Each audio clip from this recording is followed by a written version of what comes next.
If you believe you did not choose to come to planet Earth, because there is no way you would voluntarily come to this crappy planet, let me tell you why you might be right. In a session I had today, before we spoke to my client's higher self, we saw a really awesome past life. My client was a young teen and lived with her mom, her younger sister, and her father. Her father was never home. He was always busy and engaged in some sort of big career. And she was glad about that because when he came home, she had to walk on eggshells. He was always angry, and he really didn't care much about them. But when dad wasn't home, mom, her, and her sister had the most amazing time. After looking at how wonderful her life was, I brought her forward to a future time, a future event, and asked her what was going on. She told me she was at her father's wedding. He was getting remarried. Her mother had passed and her little sister had passed. Then my client, feeling the emotions because she felt like she was really back there in that situation, started crying in her session. Her sister and her mother died at the same time from the same disease, and she was devastated. She wanted to be happy for her father and have a good time, but she just couldn't enjoy herself. In fact, she couldn't enjoy the rest of her life. When I brought her to the end of her life, she was a very old woman and had lived a completely isolated and miserable life. Instead of going on with life, she chose misery and unhappiness because her mother and her sister had passed away, and they were the light of her life. Even though she was surrounded by a lot of other people who really loved her and plenty of opportunities to have a better life, she chose not to. Later in the session, when I brought her higher self forward, I asked her higher self, what was the reason that you showed her that particular life? Her higher self said, so she can remember to cherish the little moments. She had such a beautiful childhood and didn't want to move on after her mother and her sister died. She was miserable. Her dad found joy, but she was unable to do so.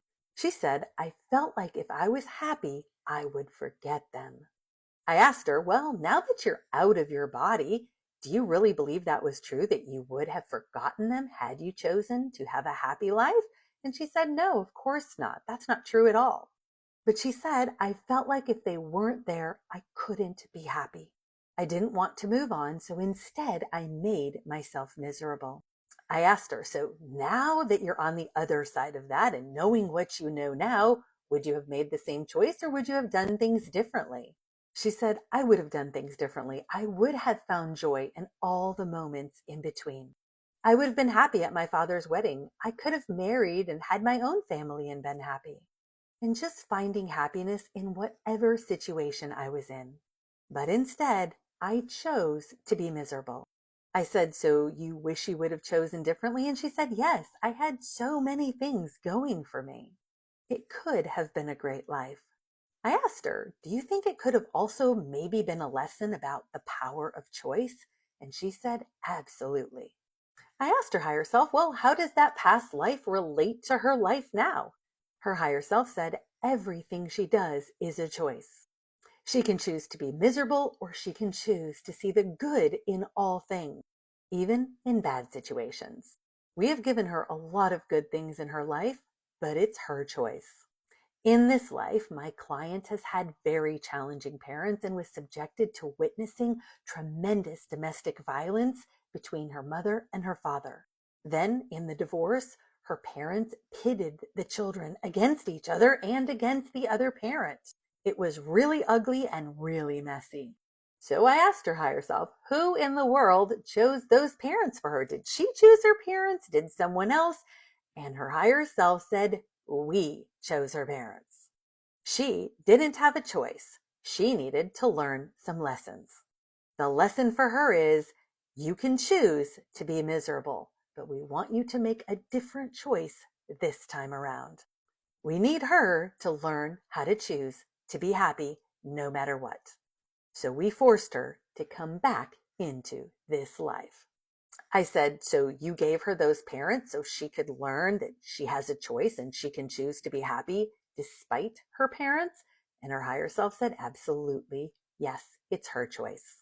So despite popular belief, I see often in my higher self hypnosis sessions that we, in fact, do not always choose our parents and our life situations. Our soul set in place a long time ago a path that it wanted to follow.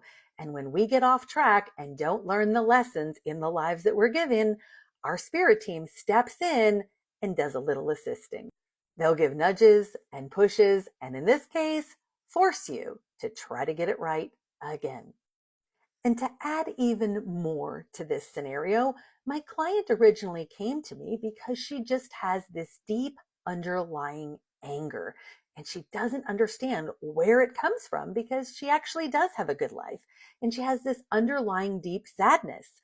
Well, we got to discover a lot from this past life, and the deep sadness stems from the loss of her mother and her sister in that previous life, that she's still carrying that on a past life level. And the anger, her higher self said, comes from being forced to return and try this lesson one more time.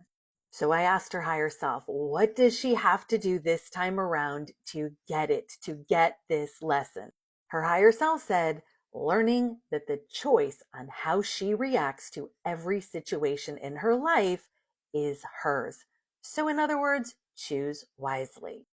That she can choose to make the best of every situation, no matter how terrible it may appear. And that she should make the best out of every situation in this life until her time runs out. So I asked her higher self, what if she were to have a bad attitude and refuse to learn the lesson yet again in this lifetime? Would you want her to repeat it again in another life? And her higher self said, probably. This one is stubborn. And I see this often. It is not always the case that we choose our situations, like I said, or that we choose our family or our parents or even our challenges. Our soul has a goal, and it's not stopping until those goals are reached. It doesn't depend on the fickle, ego-driven, conscious mind to make its choices and decisions.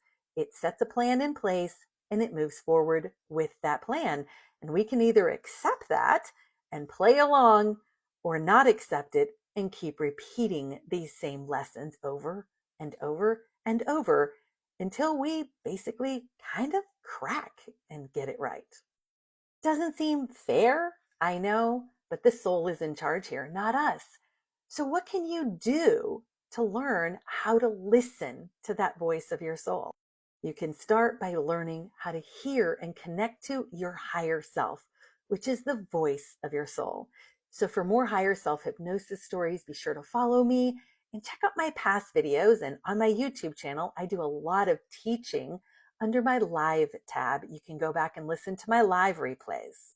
And if you want to schedule a 15-minute free consultation call with me to find out if past life regression and higher self hypnosis is a good fit for you, you can do that in my bio or by going to my website, wokelightworker.com, and clicking schedule a free consultation call.